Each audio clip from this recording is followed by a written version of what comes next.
encuentro con el defensor del pueblo, Walter Gutiérrez, con quien vamos a hablar de una variedad de temas, pero sí quiero preguntarle en principio, enlazando sobre lo que estamos viendo, esa recomendación ayer apenas de la Defensoría, que recomienda activar las plataformas de defensa civil. ¿Cómo está, doctor Gutiérrez? Entiendo incluso que una de las oficinas de la Defensoría en Piura ya está trabajando. ¿De qué hablamos cuando hablamos de activar las plataformas de defensa civil en una situación como esta? ¿Es necesario? ¿Y para qué? A ver, es muy necesario. Sucede que la Defensoría del Pueblo considera que todas las instancias que tienen que ver con defensa civil tienen que activarse. En el Perú existen distintos niveles. No es que desde la cúpula, digamos, de la Organización de Defensa Civil se activan las acciones, sino que los gobiernos locales o los gobiernos regionales o las provincias van solicitando, van activándose hacia arriba. Lo que sucede ahora es que la Defensoría considera que la situación es tan grave que todas tienen que activarse. ¿Y cómo opera una plataforma de defensa civil en estos casos? Básicamente coordinación. La Defensoría del Pueblo ha estado y está presente en todos los lugares donde han habido estos desbordes, justamente para hacer el seguimiento. Hay que recordar que la Defensoría del Pueblo no es que tenga jurisdicción ni mandato ejecutivo, es una institución de supervisión, de control. Quienes tienen ahí la responsabilidad son básicamente los gobiernos locales, los gobiernos regionales, los alcaldes y evidentemente defensa civil. Son los gobiernos regionales y alcaldes que también en muchos casos tienen alguna responsabilidad de lo que está pasando ahora, ¿no? Al permitir la construcción de viviendas, ¿no?, en cauces secos y demás, pero como conversábamos más temprano con el ministro Nieto, de eso hablaremos, y tendrá que abrirse una discusión realmente seria cuando pase esta última emergencia sobre cómo nos vamos a organizar. Probablemente la Defensoría tendrá pues alguna opinión al respecto, de ¿no? Hecho, estamos haciendo un trabajo sobre el tema. Sí. Orientar esos esfuerzos. A ver, yo por la web de la Defensoría me he enterado de que existía un decreto legislativo del 2014, periodista desenterado en este caso, ¿no?, del 2014, que decía que los estudios técnicos de las APP son pues casi secreto de Estado, no se pueden saber. Entonces uno, claro, ahí comienza a entender, por el tema de los sobrecostos, también hay que tomarlo con la seriedad del caso, ¿no? O sea, lo que yo entiendo hablando con gente que considero seria, me dicen, bueno, un sobrecosto normal en una obra es de aproximadamente el 20%, ¿no?, que es lo que podría admitirse dentro de estos parámetros. Pero resulta que a la hora de que los estudios técnicos de las alianzas público-privadas se consideran pues secretos, que uno no entiende por qué, ¿no? Puede pasar cualquier cosa después. Es decir, la cifra bajo la cual tú acuerdas el monto de un proyecto puede cambiar de mil maneras. No sabemos la estructura financiera, ¿no?, en muchos casos de estas empresas. No sabemos cómo se van a negociar adendas futuras. Es como una suerte de ficción, ¿no? O sea, esas primeras cifras bajo las cuales, o supuestos bajo las cuales generas un proyecto, no sirven después. La Defensoría está proponiendo derogar este decreto legislativo que hace secreto estos estudios técnicos. ¿Qué efecto ha tenido este decreto legislativo? Es del 2014, justo antes del gasoducto. Sí, Enrique, pero permíteme contarte rápidamente el itinerario de cómo surge esta norma y luego los problemas que trae la norma, porque tan grave es la norma en sí como cómo es que se gesta la norma. La norma, este decreto legislativo 1224, es una norma posterior a una ley que sale meses anteriores, sale en enero, febrero del año 2014, el Ejecutivo manda un proyecto de ley al Congreso, que se aprueba muy rápidamente. Se aprueba más o menos en 2 meses y en 3 días tiene informe favorable de la comisión respectiva. El Congreso estaba todo de acuerdo, no solamente el gobierno de Humala, sino todo el resto. Bueno, o sea, Fuerza Popular. En 3 días se aprueba este proyecto. Se promulga la norma y se publica en 60 días y 2 o 3 meses después se entrega la buena pro del gasoducto. La obra más grande de la historia del país. Más de 7.000 millones. No, pero empieza con 1.200. Ojo, pues es un detalle que tiene que ver con lo que tú acabas de decir. Se aprueba esta APP sin que el ojo público, sin que los periodistas, sin que la ciudadanía pueda conocer los informes económicos, que es la base de este negocio, que nos permite saber qué tan rentable es, el tamaño del negocio, todo lo que tiene que ver con el diseño económico financiero del negocio sale del ojo público y se convierte en información confidencial. Lo cual es fundamental, porque en el caso del gasoducto ha tomado una importancia tremenda, por ejemplo, cuál era la situación política del sur, ¿no? Y cómo el sur lo iba a recibir, pero en realidad ha pasado a segundo plano la realidad económica del proyecto, ¿no? La verdadera demanda, ¿no?, industrial. Se eliminó el tema de la petroquímica que podía, ¿no?, de justificar de alguna manera mayor. Es decir, es efectivamente un proyecto inmenso, como dice usted, con una justificación económica que no se entiende del todo. Que no se conocía en ese momento y hasta hoy no se conoce, porque esa norma no solo te establece que debe ser información confidencial en el momento del proceso de otorgamiento, sino después. ¿Qué sentido tiene que después que ya entregaste la buena pro siga siendo una información confidencial? Con el defensor del pueblo, Walter Gutiérrez, conversando de un tema fundamental. Hay una ley que luego es reforzada por un decreto legislativo en la etapa, en la administración de Ollantumala, una ley que en realidad lo que hace es constituir en secreto los estudios técnicos de las APPs. ¿Qué importancia tiene esto? Esto se da justo antes, o podríamos, si somos suspicaces, y creo que es obligatorio ser suspicaces en una situación como esta, se da justo antes de la coyuntura del gasoducto, que por supuesto es uno de los proyectos que están bajo una gigantesca lupa en este momento. La Defensoría, entonces, defensor, va a pedir la derogatoria de este decreto legislativo y de esta ley. Puntualmente de este artículo. Porque en realidad la norma secreto se convierte técnicamente los secretos tiene que ver básicamente con seguridad del Estado, armas, exacto. Estamos hablando de otra figura que es muy parecida, que se refiere al carácter confidencial de esta información. No hay ninguna justificación para que un estudio técnico de una APP sea secreto, ¿no? O sea... Mire, en este estado del avance de los negocios, el kilómetro de pista, el kilómetro de túnel, el kilómetro de puente es casi un commodity. Y los diseños económicos financieros no son ciencia infusa. De manera que incluso en la etapa previa no debería ser confidencial, y menos después de que ya se otorgó la buena pro. Y le doy un dato. Hay un informe de la OCDE que señala que el momento en el que más se produce corrupción en el Estado en obras públicas o APP es justamente en la etapa de la entrega de la buena pro, del concurso. Y en ese momento es que nosotros hemos decidido como Estado sacar de la mirada pública lo que constituye la base de ese negocio. ¿Qué consecuencias? Gasoducto es un tema, ¿no? Pero claro, esto es relativamente reciente. Como conversamos fuera de cámaras, las leyes de APPs subsistieron 10 años antes de que ocurra esto, de que se le ponga este candado con la corrupción que ya sabemos. Es decir, se vieron casos como el del metro, se han visto casos como el de la corrupción regional, se vio casos como de la interoceánica, que sabemos todos han tenido componentes de corrupción, sin tener siquiera este candado. De ahí en adelante, esta ley, ¿qué obras ha complicado? Gasoducto es una. ¿Qué otras grandes obras ha complicado? Bueno, probablemente también probablemente rutas de Lima. Y además, no se olvide que uno de los grandes problemas de... ¿Y Chinchero? Ahora. Bueno, Chinchero ahora. De hecho Chinchero, porque Chinchero desde el 2014 se entrega la buena pro. De hecho, no solamente las nuevas, también las anteriores. ¿Por qué? Porque las adendas es una prácticamente institución en las APP peruanas. La mayoría de contratos ha tenido una docena de adendas y algunas han llegado a más de 20 adendas. ¿Usted ha hecho algún tipo de porque claro, siempre pues en lo que son temas técnicos a los periodistas a veces los quieren marear como cuyes, ¿no? Entonces te dicen, no, es normal, esto también es normal.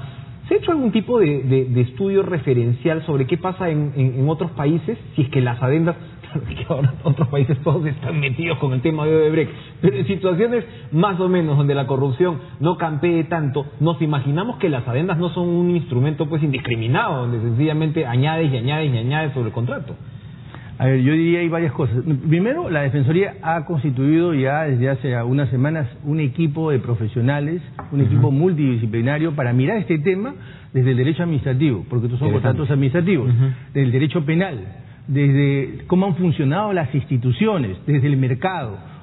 Son un equipo de 6, 7 personas, 7 profesionales de larga trayectoria que están encontrando cosas. En realidad lo que pensábamos, Enrique, es hacer un informe que luego de 2 meses lo entregábamos a la sociedad y explicábamos, esta es la radiografía de todo este problema de corrupción. Pero el tema es tan grave y es tan grande que hemos decidido ir soltando información como esta. Entonces, tú me preguntas cómo sucede en otros lugares. Yo acabo de venir de Chile. Odebrecht no entró a Chile. No entró. ¿Por qué no entró? Les pusieron una serie de candados, según me han dicho. No entró, bueno, varias razones en realidad. Primero, porque, y ahí vamos a un tema que está mirando la Defensoría, los planes anticorrupción en el Perú no funcionan. Hay normas para que todos los ministerios tengan planes anticorrupción, y hay ministerios que no tienen planes anticorrupción, y son un saludo a la bandera. No existen indicadores de estos planes anticorrupción, siendo el tema de la corrupción algo fundamental. Los planes anticorrupción prácticamente son nominales. Entonces, existen muchas razones por las cuales esto se ha dado. Me parece prácticamente alucinante que una obra que va a costar 1.200 millones cueste 7.000 y pico de millones del gasoducto. Me parece muy preocupante que un contrato se cierre sin determinar el costo financiero de la obra, sin determinar la fecha del cierre financiero, que son los huecos que tiene Chincheros. Entonces, todos los contratos pareciera que están sospechosamente mal hechos. Así es. Ahora, el presidente ha anunciado, el presidente y los ministros, o sea, se ha anunciado que se va a presentar este tema de la declaración jurada de intereses, ¿no? Que fue una de las recomendaciones de la Comisión Vega, de la Comisión de Integridad Presidencial, que fue encabezada por su predecesor en la Defensoría. El tema de los intereses de cada quien también juega un papel ahora fundamental. Un papel fundamental entre los periodistas. Los últimos días hemos visto cómo, ¿no?, ya pues al periodismo se le había pasado la mano hace años en el Perú, ¿no? El tema de que no, yo soy periodista, defiendo una posición, ¿no?, en medios, tengo una columna en diarios y, por ejemplo, defiendo pues la pertinencia del peaje de Puente Piedra y no digo que asesoro pues a las empresas involucradas en Puente Piedra. Eso por el lado del periodismo. Por el lado de los políticos es importante también que desde el presidente de la República hacia abajo digan, bueno, estos son mis intereses. ¿Qué tan eficaz puede ser eso para realmente combatir la corrupción en los próximos años? Muy eficaz. En realidad esta es una propuesta que viene, probablemente por eso Eduardo lo planteó, porque viene de la Defensoría hace mucho tiempo. La Defensoría planteó justamente esta declaración, esta necesaria declaración de intereses, porque no puede ser que en un momento tú estés del lado del sector privado, como funcionario, o como gerente, y luego estés como ministro. Eso es inaceptable. Es el caso del ministro de Energía y Minas, Mayorga, no sé si lo recuerdas. Sí, claro. Había sido asesor y luego ministro. De la UPIC y Jandría. Entonces, a ver, no estoy diciendo que necesariamente haya ahí algo mal, pero lo que sí es fundamental que la sociedad conozca que hayas estado de los dos lados. Y puede haber ahí un conflicto de intereses. O que tenga una situación como... Ayer le preguntábamos al ministro Zavala sobre su hermana, ¿no?, que es gerente de asuntos corporativos en una de las obras, una de las empresas socias, ¿no?, en Chincheros. Le decía, yo desde el principio he dicho que no voy a hablar del tema y no voy a participar en reuniones sobre el tema porque tengo este tema pues con mi hermana, ¿no? O sea, esto debería ser en realidad ya una práctica recurrente. Pero, por ejemplo, ¿qué hacemos en el caso de los periodistas?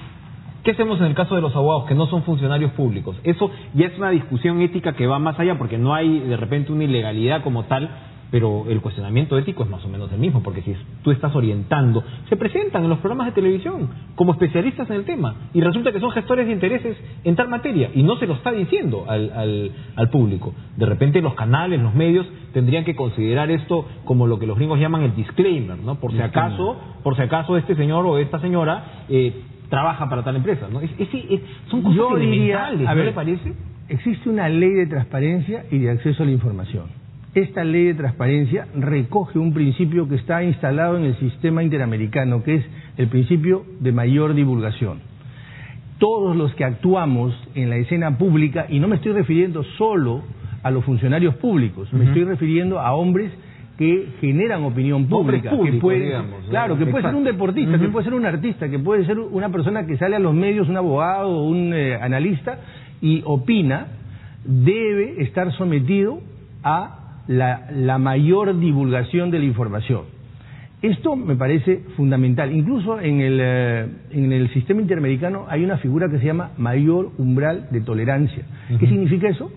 Quiere decir que si yo soy un hombre público, un futbolista, por ejemplo, yo debo tolerar más el ojo público que una persona que es estrictamente privada. Incluso si eso de que soy periodista y no me toquen, no. Si yo estoy cenando con alguien, almorzando con alguien, y mi vida es estrictamente privada, nadie tiene por qué estar tomándome fotos. Pero si yo soy un futbolista, un artista, un periodista, un abogado, sí me puede usted tomar fotos porque tengo que tener un mayor umbral de tolerancia.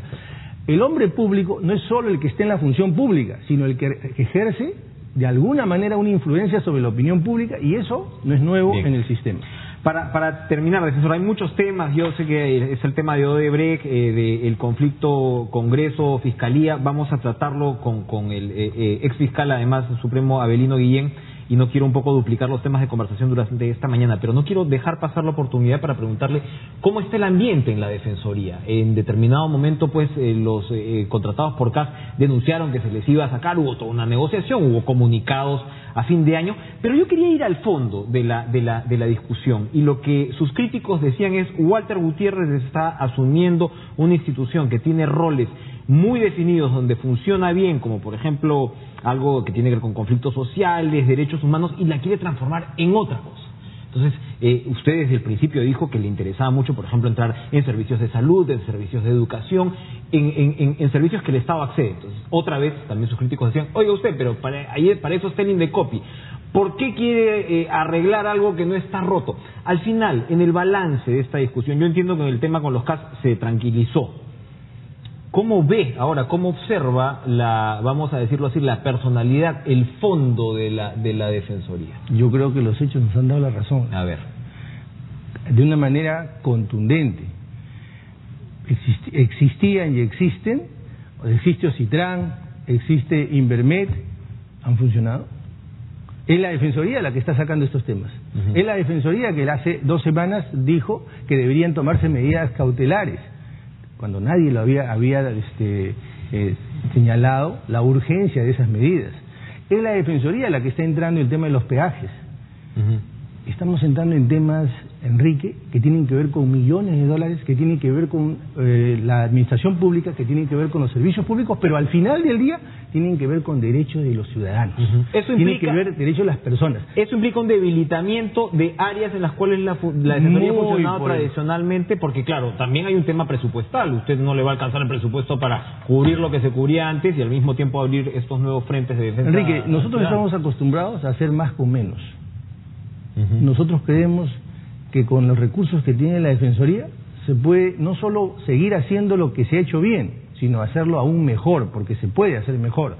De hecho, estamos potenciando el tema del reporte de conflictos con Giselle Guamaní y con todo un esquema que pronto van a conocer ustedes. Bien. Todos los temas que se han desarrollado van a seguirse desarrollando y de una manera mucho más activa. Y estos nuevos temas que son urgentes, que tienen que ver con corrupción, que tienen que ver con mercado, que tienen que ver con derechos de ciudadanos.